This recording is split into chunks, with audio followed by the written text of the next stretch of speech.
جزى الله أصحاب النبي محمد جميعا كما كانوا له خير صاحبي. جزى الله أصحاب النبي محمد جميعا كما كانوا له خير صاحبي. جزى الله أصحاب النبي محمد جميعا كما كانوا له خير صاحبي. جزى الله أصحاب النبي محمد جميعا كما كانوا له خير صاحبي. جزى الله أصحاب النبي محمد جميعا كما كانوا له خير صاحبي. جزى الله. السلام عليكم ورحمة الله وبركاته. إن الحمد لله نحمده ونصلي على رسوله الكريم. أعوذ بالله من الشيطان الرجيم. بسم الله الرحمن الرحيم. لولا إذ سمعتموه ظن المؤمنون والمؤمنات بأنفسهم خيرا وقالوا هذا إفك مبين.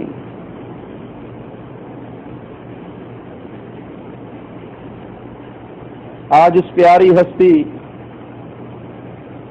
اور عظیم ذات کا ذکر کرتے ہیں جن کے بارے میں جب سوال کرنے والے نے امام الانبیاء علیہ الصلاۃ والسلام سے سوال کیا، یا رسول اللہ صلی اللہ علیہ وسلم، کائنات میں آپ کو سب سے زیادہ پیار کس سے ہے؟ تو امام الانبیاء علیہ الصلاۃ والسلام فرماتے ہیں، اے پوچھنے والے، کہ محمد کریم علیہ الصلاۃ والسلام کو کائنات میں سب سے زیادہ پیار کس سے ہے؟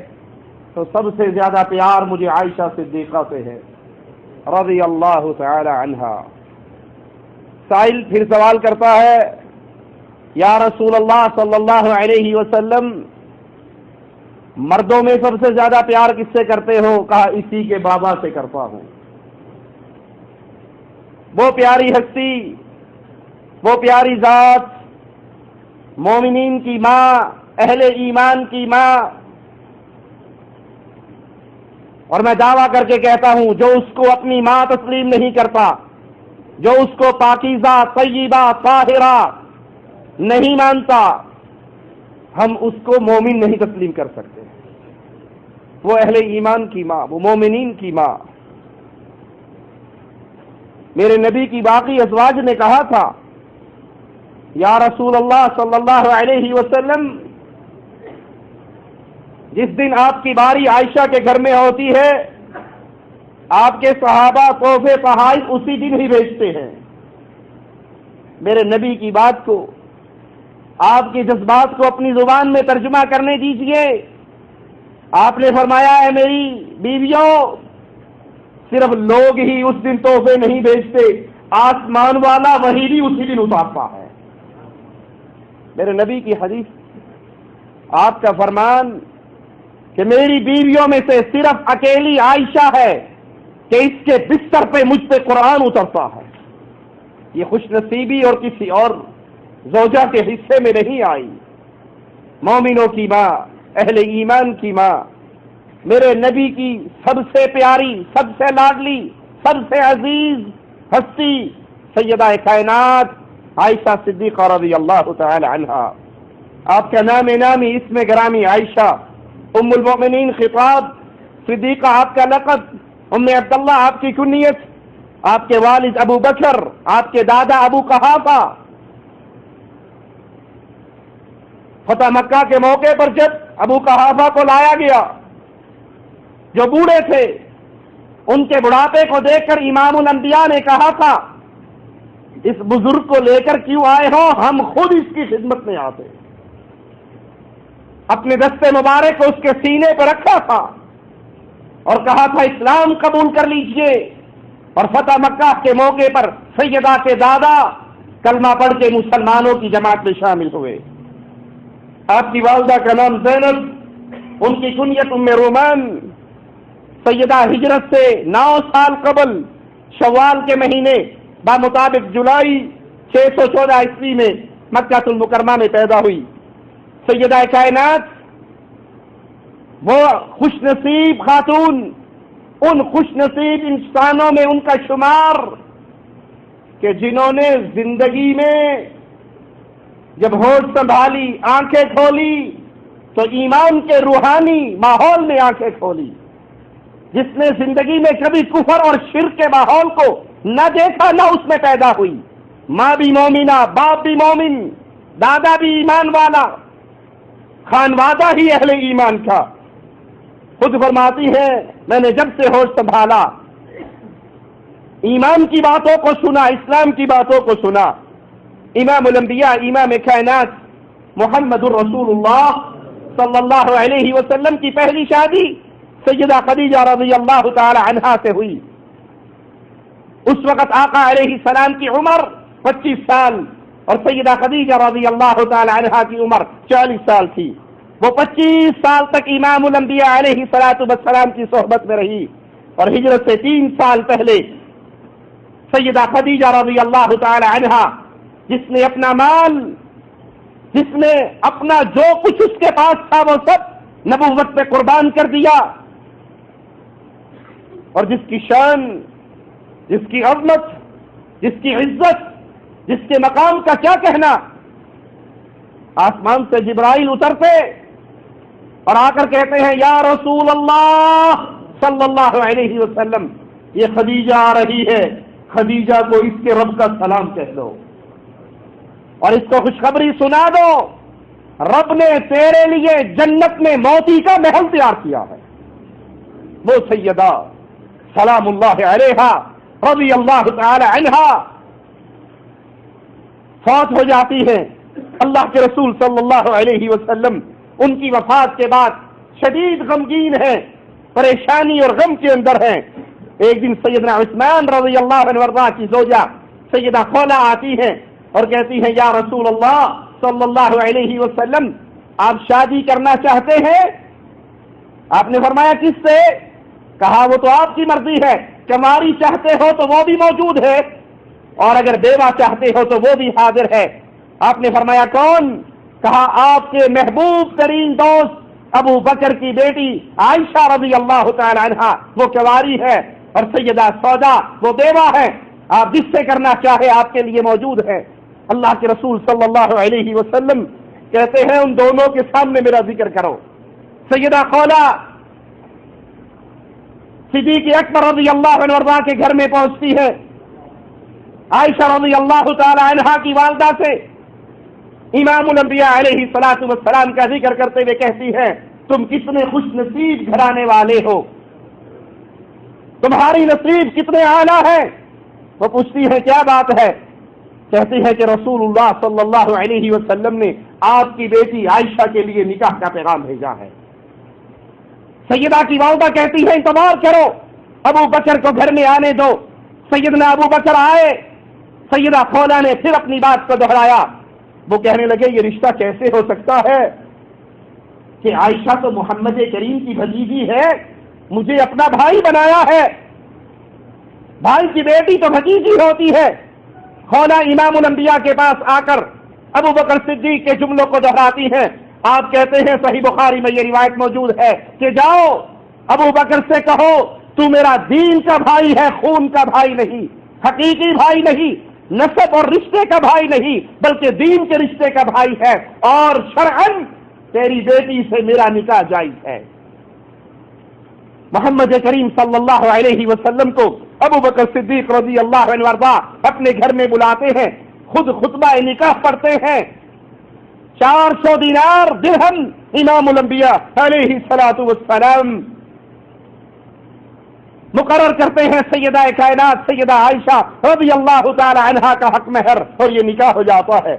جس وقت آقا علیہ الصلوۃ والسلام کا سیدہ کائنات سیدہ عائشہ رضی اللہ تعالی عنہا سے نکاح ہوتا ہے تو ان کی عمر 6 سال ہے، لیکن جب ان کی رخصتی ہوتی ہے، رخصتی کے وقت سیدہ عائشہ رضی اللہ تعالی عنہا کی عمر 9 سال، اور جب اللہ کے نبی اللہ کے حبیب علیہ الصلوۃ والسلام فوت ہوتے ہیں، اگلے جہاں میں منتقل ہوتے ہیں، اس وقت امام الانبیاء علیہ الصلوۃ والسلام کی وفات کے وقت سیدہ کائنات سیدہ عائشہ رضی اللہ تعالی عنہا طیبہ طاہرہ پاکیزہ، وہ پاکیزہ ہستی، کائنات کی وہ عظیم ہستی جس کی پاکیزگی کا اعلان دھرتی والوں نے نہیں عرش والے نے کیا تھا، اس کی عمر اس وقت 18 سال، یعنی نکاح کے بعد سے لے کر وفات تک سیدہ عائشہ رضی اللہ تعالی عنہا 9 سال تک امام الانبیاء امام کائنات امام اعظم محمد الرسول اللہ صلی اللہ علیہ وسلم کی رفاقت میں رہتی ہے۔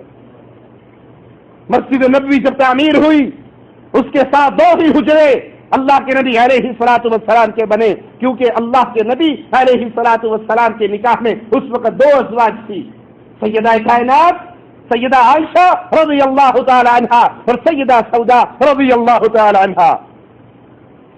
اللہ کے نبی علیہ الصلوۃ والسلام کا سیدہ عائشہ سے جب نکاح ہوتا ہے، آپ کی عمر 52 سال، سیدہ عائشہ کی عمر 6 سال، جب رخصتی ہوتی ہے تو آپ کی عمر 9 سال۔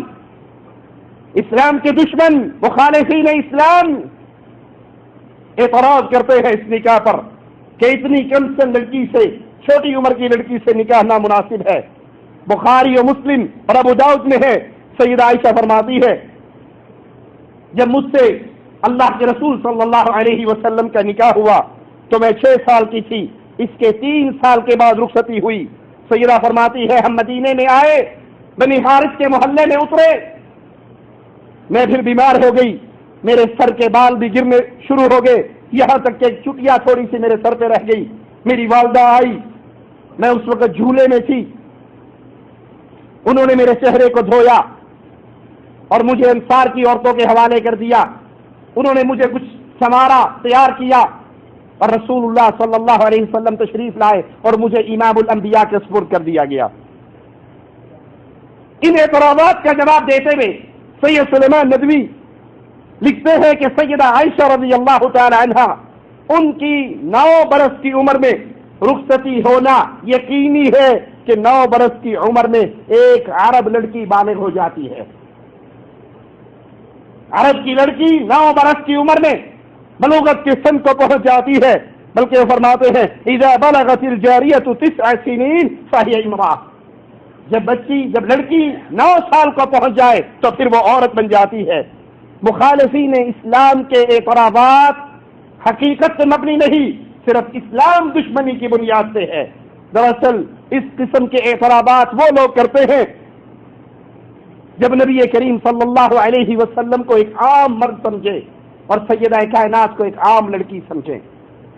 اگر یہ رشتہ ایک عام مرد اور ایک عام لڑکی میں ہو تو اعتراض پیدا ہو سکتا ہے، لیکن یہاں تو مرد محمد الرسول اللہ صلی اللہ علیہ وسلم کائنات کے افضل ترین انسان، اور عورت کائنات کی عظیم ترین انسان۔ امام الانبیاء علیہ السلام نے اپنے معاشرے میں انقلاب برپا کرنا تھا، غیر اللہ کے سامنے جھکی ہوئی گردنوں کو اٹھا کر عرش والے کے سامنے جھکانا تھا، لوگوں کی تربیت کرنی تھی، انقلاب برپا کرنا تھا، ایک عظیم ذمہ داری آپ کے کندھوں پر تھی۔ اور سیدہ کائنات سیدہ عائشہ رضی اللہ تعالی عنہا نے امام الانبیاء کے ساتھ مل کر اس میدان میں، اس عمل میں، اس انقلاب میں، اسلامی معاشرے کی تشکیل میں ایک عظیم خدمت انجام دینی تھی۔ اور سیدہ عائشہ رضی اللہ تعالی عنہا بچپن میں ہی ان کی ذہنی صلاحیتیں ان کو اللہ کے علاوہ کوئی نہیں جانتا تھا، اسی لیے اس عظیم کام کو سر انجام دینے کے لیے امام الانبیاء علیہ الصلوۃ والسلام کا نکاح سیدہ کائنات سے ہوا۔ اور یہ بات کہنے میں کوئی مبالغہ نہیں، کسی رہنما کی بیوی نے اپنے خامن کا اس کے امور میں وہ ساتھ نہیں دیا، وہ مدد نہیں کی جو سیدہ کائنات نے رسول اللہ صلی اللہ علیہ وسلم کے ساتھ کی۔ آپ کی گھریلو زندگی، آپ کی بیوی بچوں کے ساتھ معاملات، آپ کی رات کی زندگی، دن کی زندگی، تہجد کی زندگی، اس ساری زندگی کو معاشرے تک پہنچانے والی محمد رسول اللہ صلی اللہ علیہ وسلم کی یہ پیاری بیوی سیدہ کائنات عائشہ رضی اللہ تعالی عنہا۔ اور یہ نکاح امام الانبیاء علیہ الصلوۃ والسلام کی اختیار سے نہیں بلکہ عرش والے کے اختیار سے ہوا ہے۔ حضرت عائشہ کو اللہ کے رسول کے لیے عرش والے نے پسند کیا، عرش والے نے چنا، اللہ نے چن کر ان کا نکاح اپنے حبیب سے کروایا۔ صحیح بخاری میں ہے، امام الانبیاء علیہ الصلوۃ والسلام سیدہ عائشہ سے فرماتے ہیں، اے عائشہ مجھے خواب میں تمہیں 2 دفعہ دکھایا گیا۔ خواب کے اندر تمہاری صورت مجھے 2 دفعہ دکھائی گئی اور کہا گیا کہ یہ آپ کی بیوی ہے۔ ترمذی میں ہے کہ جبرائیل علیہ الصلوۃ والسلام رسول اللہ صلی اللہ علیہ وسلم کے پاس سبز ریشمی کپڑے کے اندر لپٹی ہوئی حضرت عائشہ کی تصویر لے کر آئے۔ یہ نکاح دھرتی پہ نہیں، دنیا والوں کی پسند سے نہیں، بلکہ عرش والے نے سیدہ کائنات کو امام اعظم، امام الانبیاء، امام کائنات کے لیے پسند کیا تاکہ اس عظیم انقلاب میں، معاشرے کی عظیم تشکیل میں، اسلامی معاشرے کی ترتیب میں وہ اپنے خامن، اپنے آقا اور اپنے نبی کا ساتھ دے سکے۔ جو لوگ اس معاملے میں امام الانبیاء، امام کائنات محمد الرسول اللہ صلی اللہ علیہ وسلم پر نعوذ باللہ ثم نعوذ باللہ نفس پرستی کا الزام لگاتے ہیں، وہ اپنے ضمیر سے خود سوال کریں، کس شخصیت کے اوپر یہ الزام لگایا جا رہا ہے جس نے 25 سال کی عمر میں ایک بیوہ عورت سے نکاح کیا؟ تم اس کے اوپر تہمت لگاتے ہو، تم ان کے اوپر زبان درازی کرتے ہو جو 25 سال کی عمر میں 50 سال تک صرف ایک ہی بیوی پہ قناعت کیے رہا۔ امام الانبیاء علیہ الصلوۃ والسلام نے اپنی پوری جوانی ایک بیوی کے ساتھ گزاری، اور بیوی بھی وہ جو آپ علیہ السلام سے عمر میں 15 سال بڑی، ہم عمر بھی نہیں، چھوٹی بھی نہیں۔ اگر تمہارا یہ الزام ٹھیک ہے تو اپنی عقلوں پر پڑے ہوئے تعصب کے اندھے پردوں کو اٹھا کر دیکھو، جس ہستی نے، جس پاکیزہ ذات نے اپنے سے 15 سال بڑی عورت سے نکاح کر کے 25 سال ان کے ساتھ گزارے، اگر وہ نفس پرستی کی خاطر شادیاں کرتے تو معاشرے میں جو مقام محمد رسول اللہ صلی اللہ علیہ وسلم کو نصیب تھا وہ کسی اور کو تھا؟ اگر آپ خوبصورت کماری لڑکیوں سے شادیاں کرنا چاہتے تو آپ کے لیے کوئی رکاوٹ تھی؟ کفار نے تو پہلے آ کر کہا تھا کہ اگر آپ کائنات میں، عرب میں جس عورت کی طرف اشارہ کر دو، بس یہ توحید کی دعوت چھوڑ دو، ہم آپ کا اس سے نکاح کرا دیں گے۔ اور مسلمانوں میں بھی اگر آپ چاہتے خوبصورت کماری لڑکیوں سے شادیاں کرنا تو آپ کے لیے کیا رکاوٹ تھی؟ ارے میرے نبی کے صحابہ میرے نبی سے تو وہ پیار کرتے تھے کہ آپ کا لعاب دہن زمین پہ نہ گرنے دیتے تھے، وضو کے پانی کے قطرے زمین پہ نہ گرتے تھے، صحابہ اپنے ہاتھوں پہ لے لیا کرتے تھے، اور اگر کسی صحابی کے ہاتھ پہ پانی کا قطرہ نہ آتا وہ اپنے بھائی کے گیلے ہاتھ پر ہی ہاتھ مل لیا کرتا تھا۔ میرے نبی سے محبت۔ آپ نے ایک صحابی سے کہا تھا میں تیرا نکاح نہ کروا دوں، اس نے کہا تھا اللہ کے نبی غریب آدمی ہوں، مجھے کون دے گا؟ آپ نے کہا جاؤ فلاں گھر میں جاؤ اور ان سے کہو تمہاری بیٹی کے لیے رشتہ محمد نے مانگا ہے صلی اللہ علیہ وسلم۔ وہ رشتہ مانگتے ہیں اور کہتے ہیں کہ یہ رشتہ نبی نے مانگا ضرور ہے لیکن اپنے لیے نہیں مانگا، جلیبیب کے لیے مانگا ہے۔ لڑکی کا باپ کہتا ہے میں اپنی بیوی سے مشورہ کر لوں، بیوی سے مشورہ کرتے ہیں، بیوی رضامند نظر نہیں آتی، فلاں کو انکار کیا، فلاں کو انکار کیا، فلاں کو انکار کیا، اتنی بڑی بڑی حیثیت والوں کا انکار کیا، اور وہ پاکیزہ عورت پردے کے پیچھے کھڑی اپنی ماں کی گفتگو کو سن رہی، کہتی ہے یہ نہ سوچو کہ میرا رشتہ کس کے لیے پسند ہوا، لیکن یہ تو سوچو میرا رشتہ مانگا کس نے ہے۔ جو آیا ہے اس کو نہ دیکھو، جو رشتہ مانگنے آیا ہے اس کو نہ دیکھو، یہ تو دیکھو میری عزت، میری شان، میرا مقام کتنا بڑا ہے کہ میرے لیے دلہا محمد رسول اللہ نے پسند کیا صلی اللہ۔ اگر کسی غریب آدمی کے لیے، کسی غلام کے لیے بھی نبی رشتہ پسند کر دیتے، ان کا سر فخر سے بلند ہو جاتا۔ یہ الزام لگانے والوں، نبی کی طرف توہین کے جملے منسوب کرنے والوں، اگر مقصود جیسے تم کہتے ہو یہ ہوتا تو نبی جس سے بھی رشتہ مانگتے وہ اپنے لیے باعث فخر سمجھتا، لیکن امام الانبیاء علیہ الصلوۃ والسلام نے صرف ایک کماری لڑکی سے شادی کی، ایک کماری بیوی آپ کی، اور باقی ساری کسی طلاق یافتہ سے کی، کسی بیوہ سے کی۔ ان کا مقصد اسلام کی دعوت کو پھیلانا تھا، ان کا مقصد معاشرے کے اندر اسلامی انقلاب کے آثار کو گھروں تک پہنچانا تھا۔ وہ عظیم مصلحتوں کی بنیاد پر نکاح کرتے تھے، وگرنہ 25 سال سے ایک بیوی پہ گزارا کرنے والے، اپنی عمر سے 15 سال بڑی لڑکی عورت سے گزارا کرنے والے، ان کی طرف یہ باتیں منسوب کرنے والے حقیقت میں اسلام دشمنی کی بنیاد پہ بات کرتے ہیں۔ وہ امام الانبیاء علیہ الصلوۃ والسلام کی سیرت مبارکہ کو جانتے ہی نہیں ہیں۔ سیدہ عائشہ رضی اللہ تعالی عنہا ہجرت کے بعد جب مدینے میں پہنچی تو 7 یا 8 ماہ بعد شوال پہلی ہجری میں آپ کی رخصتی ہوئی۔ اس وقت آپ کی عمر 9 سال تھی۔ سیدہ فرماتی ہے میری رخصتی عروسی پر ولیمے میں نہ کوئی اونٹ ذبح ہوا، نہ کوئی بھیڑ یا بکری ذبح ہوئی، ولیمے کی کل کائنات دودھ کا ایک پیالہ تھا جو سعد بن عبادہ کے گھر سے آیا تھا، اور ابو بکر صدیق رضی اللہ تعالی عنہ انہوں نے بغیر ساز و سامان کے اپنی بیٹیوں کی شادی کرنے والوں، تمہارے بڑوں کا کردار یہ ہے، سیدہ کائنات کوئی جہیز کوئی چیز ساتھ نہیں لائی، کیونکہ جہیز لڑکی کے ذمے، جہیز کو جس نے شادی کی ہے، گھر کے ساز و سامان تو اس کے ذمے ہے۔ آج رشتے کے لیے بات پکی ہوتے ہی نکاح کی تاریخ طے ہونے سے پہلے ایک لمبی لسٹ ساز و سامان کی پہنچ جاتی، پھر تانے دینے والے تانے دیتے ہیں، سامان کا ٹرک لے جانے کے باوجود موٹر سائیکل سے دیتا کوئی نہیں، تھی کمپیوٹر کا دور ہے، کمپیوٹر نہیں اپنی بچی کو دے سکی، یوں تم اتنے امیر بنتے ہو ایک موبائل بھی اپنی بیٹی کو نہیں دیا۔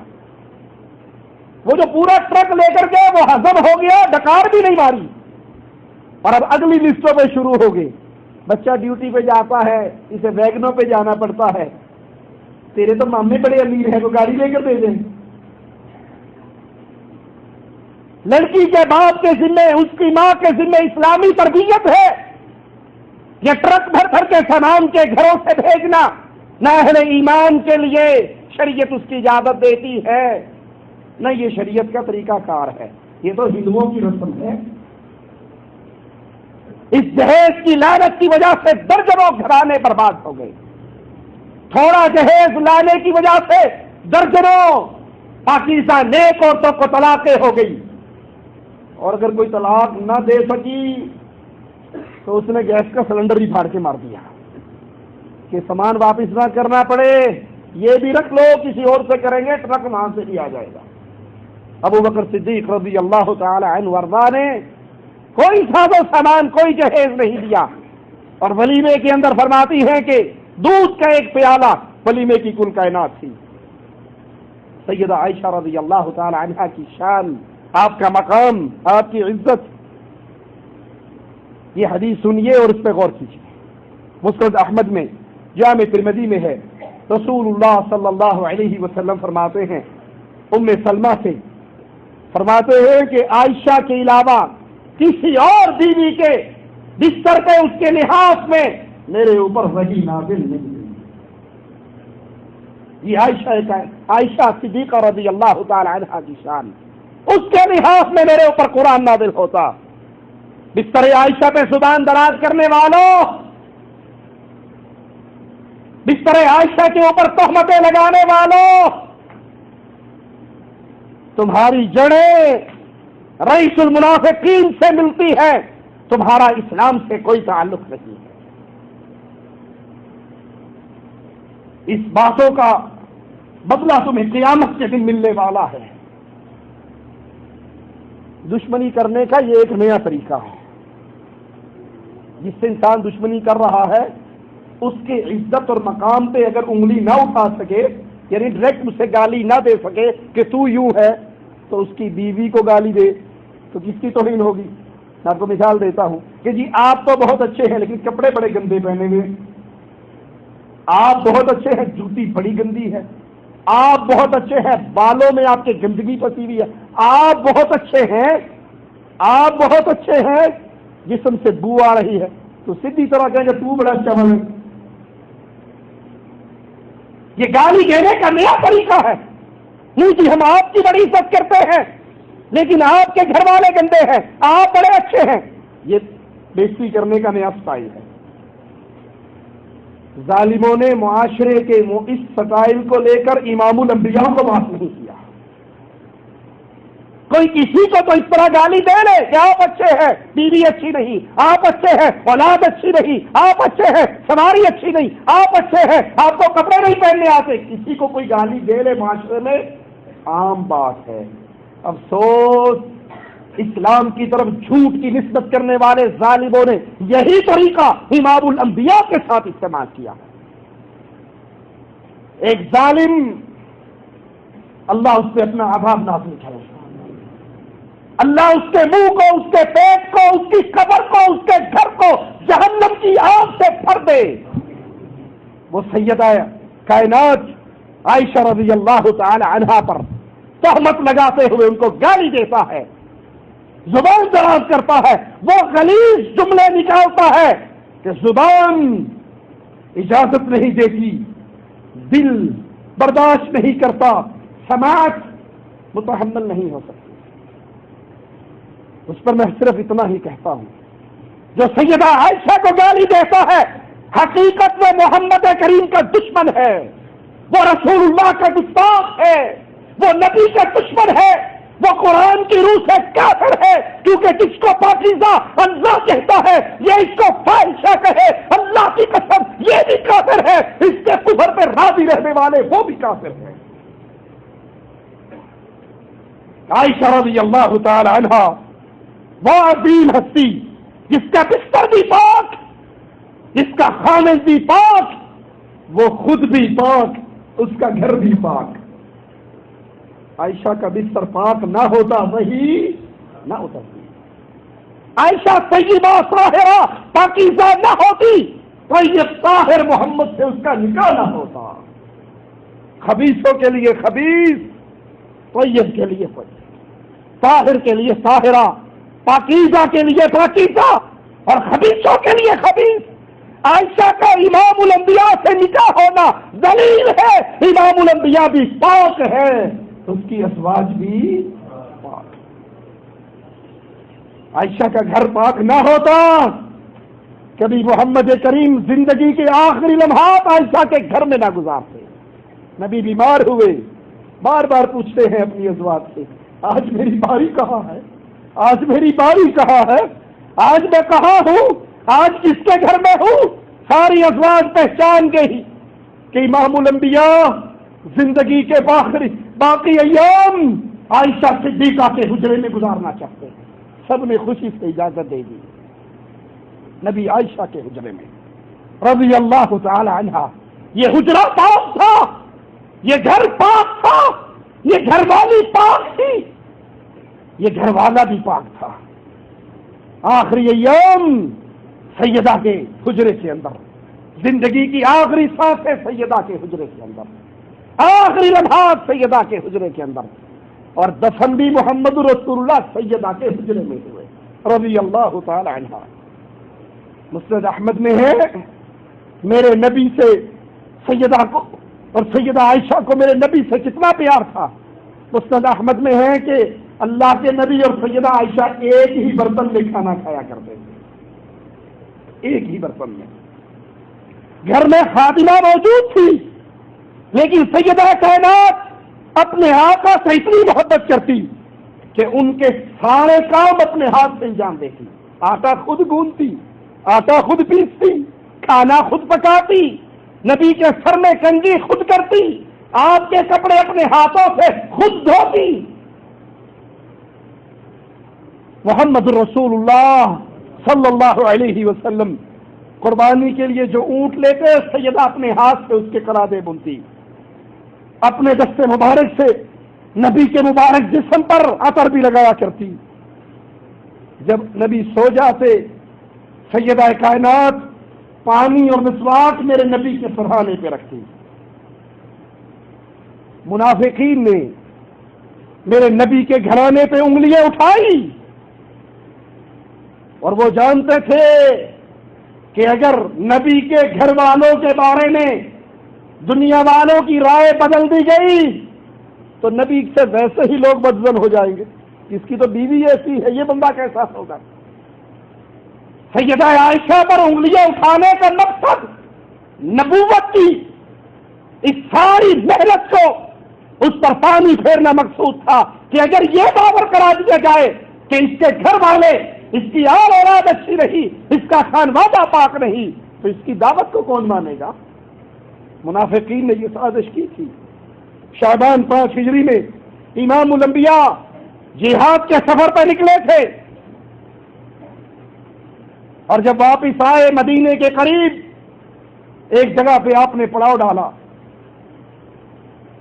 اور جب قافلہ چلنے لگا، کوچ کی تیاریاں ہوئی، سیدہ رضی اللہ تعالی عنہ فرماتی ہے میں قضاء حاجت کے لیے گئی، میں واپس آ رہی تھی کہ مجھے محسوس ہوا میرے گلے کا ہار گم گیا، میں ہار کی تلاش میں لگ گئی، اور جب ہار مل گیا واپس آئی تو قافلہ جا چکا تھا۔ کہا قانون یہ تھا 4 آدمی ہمارے ہودج کو اٹھا کر اونٹ کے اوپر رکھتے، لیکن خوراک کی کمی کی وجہ سے عورتیں وزن میں کم ہوتی تھی، اور سیدہ کی عمر تو ویسے اس وقت 14 سال تھی۔ میری سواری پر سامان رکھنے والوں کو احساس نہ ہوا مومنوں کی ماں اس میں موجود ہے یا نہیں۔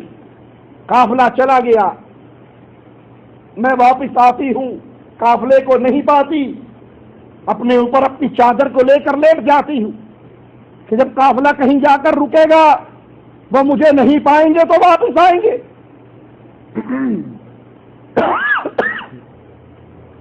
میرے نبی صلی اللہ علیہ وسلم کے ایک صحابی حضرت صفوان، جن کی ڈیوٹی لشکر سے پیچھے رہنے کی تھی کہ اگر کوئی لشکر کی چیز گر جائے تو وہ اٹھا کر لے آئے،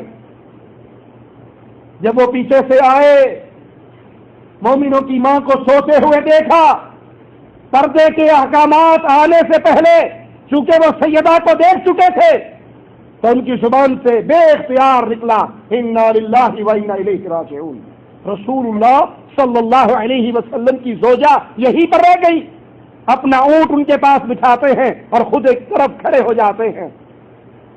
سیدہ فرماتی ہے ان کی آواز سن کے میری آنکھ کھل گئی، میں نے اپنے چہرے کو اپنی چادر سے چھپا لیا، ڈھانپ لیا، اور اس اونٹ پر سوار ہو گئی۔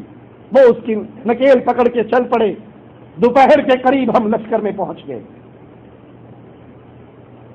رئیس المنافقین ابن ابی کو پتہ لگا، اس نے اپنی زبانیں دراز کی، میرے اوپر تہمتیں لگائی، اور پھر اس تہمت کا بہتان کا ایک طوفان چل پڑا، لیکن مجھے اس کی خبر نہ تھی، مجھے اس کا علم نہ تھا۔ یہ قافلہ مدینے پہنچا، اور مدینے پہنچنے کے بعد رئیس المنافقین نے آواز لگائی کہ عائشہ رضی اللہ تعالی عنہ نعوذ باللہ ثم نعوذ باللہ باعزت نہیں رہی، باعزت نہیں رہی، بدکاری کی تہمت گناہ کی تہمت ان پہ لگائی، اور پھر یہ چرچا زبانوں پہ عام ہونے لگا۔ رسول اللہ صلی اللہ علیہ وسلم کے ساتھ نے جب یہ جملے سنے تو خوف سے اپنے کانوں پہ انگلیاں رکھ لی۔ اللہ کے نبی صلی اللہ علیہ وسلم پریشان ہو گئے۔ آپ نے سیدہ سے میل جول کم کر دیا۔ سیدہ فرماتی ہیں جب مجھے پتا لگا میں نے اجازت چاہی، یا رسول اللہ صلی اللہ علیہ وسلم اجازت دیجیے میں اپنے ماں باپ کے گھر چلی جاؤں۔ آپ نے اجازت دے دی، میں اپنے ماں باپ کے گھر چلی گئی۔ اللہ کے نبی علیہ الصلوۃ والسلام نے مختلف مرد و خواتین سے میرے بارے میں سوالات کیے۔ اسامہ بن زید سے پوچھا تم عائشہ کے بارے میں کیا کہتے ہو؟ یہاں پر ایک مسئلہ اور بھی سمجھاؤں گا، ذرا یہ اقوال سن لو۔ اسامہ کہنے لگے اللہ کے نبی یہ بہت بڑا جھوٹ ہے، یہ تہمت ہے، عائشہ رضی اللہ تعالیٰ عنہا پاکیزہ عورت ہے، ہم نے اس کے بارے میں کبھی ایسی بات نہیں سنی۔ حضرت علی سے پوچھا، حضرت علی نے کہا یا رسول اللہ صلی اللہ علیہ وسلم آپ کے لیے عورتوں کی کمی تو نہیں ہے، لیکن اگر آپ حقیقت حال جاننا چاہتے ہیں اپنی لونڈی سے پوچھئے۔ لونڈی سے پوچھتے ہیں، وہ کہتے ہیں اللہ کی قسم میں نے عائشہ کے بارے میں ایسی کوئی بات نہ سنی نہ دیکھی۔ اتنی سی بات ہے کہ یہ آٹا گوندھ کے چھوڑ دیتی ہے، بکری آ کے کھا جاتی ہے، لیکن پاکیزہ عورت ہے، پاک عورت ہے، اس کے بارے میں کوئی برائی کی بات میں نہیں جانتی۔ سیدہ زینب سے پوچھا، سیدہ کہنے لگی ما علمت فیہا الا خیرا، میں اس کے بارے میں بھلائی کے علاوہ کچھ نہیں جانتی۔ پھر آپ نے خطبہ دیا، کہا لوگوں اللہ کی قسم نہ تو میں اپنی بیوی کے بارے میں کوئی برائی دیکھتا ہوں اور نہ صفوان کے بارے میں، اور نہ کبھی میری غیر موجودگی میں وہ میرے گھر ہی آیا ہے۔ 1 مہینے تک یہ افواہیں اڑتی رہی، ظلم کے یہ جملے چلتے رہے، نبی پریشان ہوتے رہے، صحابہ پریشان ہوتے رہے، اور اسی پریشانی میں امام الانبیاء اٹھتے ہیں، سیدہ کائنات، عفیفہ کائنات، کائنات کی پاک باز عورت، پاکیزہ ترین عورت سیدہ عائشہ رضی اللہ تعالی عنہا کے بستر پہ جا کے بیٹھتے ہیں، کہتے ہیں عائشہ اگر تجھ سے غلطی ہو گئی ہے، تو گناہ کر بیٹھی ہے، اللہ سے معافی مانگ لے، اللہ تیرے گناہ کو معاف کر دے گا۔ ایمان والو میرے ایک سوال پہ توجہ کرنا، جن لوگوں کا یہ عقیدہ ہے نبیوں کو علم غیب ہوتا ہے، ولیوں کو علم غیب ہوتا ہے، پیروں کو علم غیب ہوتا ہے، ارے اگر محمد رسول اللہ صلی اللہ علیہ وسلم کو علم غیب تھا، آپ اپنے اوپر سوچئے، امام الانبیاء تو بڑی عظیم ہستی ہے، ان کی غیرت کا تو کیا کہنا۔ اگر آپ کو پتا ہو کہ آپ کی بیوی پاک ہے، آپ کا کوئی رشتہ دار، آپ کا کوئی دوست، آپ کا کوئی محلے والا، بستی والا آپ کی بیوی پر تہمتیں لگائے، برداشت کر لو گے؟ خاموش ہو جاؤ گے؟ 1 مہینے تک زبان سیلو گے؟ اگر آپ کو پتا ہو، آپ کہو گے مجھے پتا ہے یہ جھوٹ ہے، مجھے سب پتا ہے۔ اگر نبی عالم الغیب ہے تو کیوں پوچھا اسامہ بن زید سے، کیوں پوچھا زینب سے، کیوں پوچھا لوڈی سے، کیوں پوچھا علی سے رضوان اللہ علیہ مجمعین؟ اگر عالم الغیب تھے کیوں کہا لوگوں میں اپنی بیوی میں کوئی برائی نہیں دیکھتا، اور جس کی طرف تم جھوٹ نسبت کر رہے ہو صفوان اس میں بھی برائی نہیں دیکھتا، مجھے تو غیب کا سارا علم ہے؟ پھر کیوں کہا اپنی زوجہ محترمہ سے، کائنات کی حبیب ترین ہستی، حبیب خدا کی حبیبہ، اس کے بستر پہ بیٹھ کر کیوں کہہ رہے ہیں گناہ کر بیٹھی ہو تو معافی مانگو؟ ارے یہ کہنے والوں اللہ کے نبی حاضر ناظر ہے، ہر وقت ہر جگہ موجود ہے۔ جب سواری چلی تھی میرے نبی کو علم غیب نہیں ہوا تھا کہ عائشہ تو پیچھے رہ گئی؟ ارے جب تہمت لگی تھی تو نبی نے یہ کیوں نہیں کہا جھوٹ بولتے ہو میں عالم الغیب ہوں، میں اس وقت وہاں پر موجود تھا جب صفوان اپنا اونٹ لے کر آیا تھا، اس نے انا للہ پڑھی تھی، عائشہ اٹھی تھی، میں تو ہر وقت ہر جگہ حاضر ناظر ہوں، تم جھوٹا الزام لگاتے ہو۔ کہنا چاہیے یا نہیں؟ بات عقل میں آ رہی یا نہیں؟ اگر نبی حاضر ناظر ہوتے تو کیوں پوچھتے؟ عالم الغیب ہوتے تو کیوں کہتے عائشہ گناہ کر بیٹھی ہو تو معافی مانگ لو، اور اگر تو نے گناہ نہیں کیا ہے تو تیری پاکیزگی کا اعلان عرش والا الہ ضرور کرے گا۔ سیدہ فرماتی ہے میری آنکھوں میں آنسو خشک ہو گئے، میں خاموش ہو گئی، خاموش ہو کر میں نے اپنے بابا سے کہا نبی کو جواب دو میری طرف سے۔ انہوں نے کہا کس طرح جواب دے اپنے آقا کو اس بات کا جس کا ہمیں علم نہیں؟ اپنی ماں سے کہا ماں جواب دو، نبی کو جواب دو، میری طرف سے کہو۔ کہا کیسے کہیں، کیسے جواب دے، جس چیز کا ہمیں علم نہیں نبی کے سامنے کیسے کہیں؟ کہا جب مجھے یقین ہو گیا ماں باپ نے کچھ نہیں کہنا تو میں نے خود اپنے نبی سے کہا اگر میں اقرار کر لوں کہ یہ گناہ مجھ سے ہوا ہے اور اللہ کی قسم اللہ جانتا ہے میں اس گناہ سے پاک ہوں، تو میں اپنے ذمے وہ کیوں لوں جو میں نے کیا ہی نہیں؟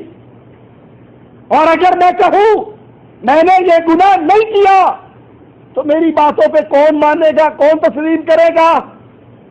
فرماتی ہیں شدت غم کی وجہ سے مجھے یعقوب علیہ السلام کا نام ہی بھول گیا، میں نے کہا میں وہی کہتی ہوں جو یوسف کے بابا نے کہا تھا فصبر جمیل۔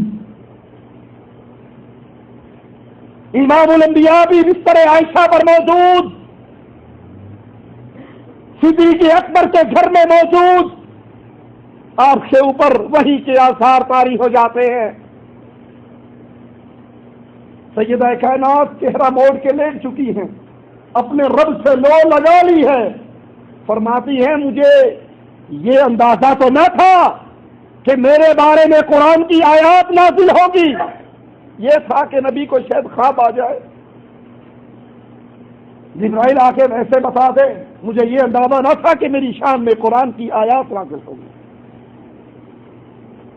اور جب وحی کے آثار ختم ہوئے امام الانبیاء نے اپنے مبارک چہرے کو بلند کیا، ماتھے پر پسینہ موتیوں کی طرح چمک رہا، لبوں پہ مسکراہٹ کھیل رہی، فرماتے ہیں عائشہ عائشہ مبارک ہو، اللہ نے تیری برات کے لیے آسمان سے قرآن نازل کر دیا، تیری عزت و عظمت کے جھنڈے گاڑ دیے ہیں، اور اللہ نے مسلمانوں کو ڈانٹا ہے، تم یہ باتیں سن کر خاموش کیوں رہے؟ تم نے کیوں نہیں کہا سبحان اللہ، یہ تو بہتان عظیم ہے؟ سیدہ کی والدہ کہتی ہیں اٹھو اپنے نبی کا شکرانہ ادا کرو۔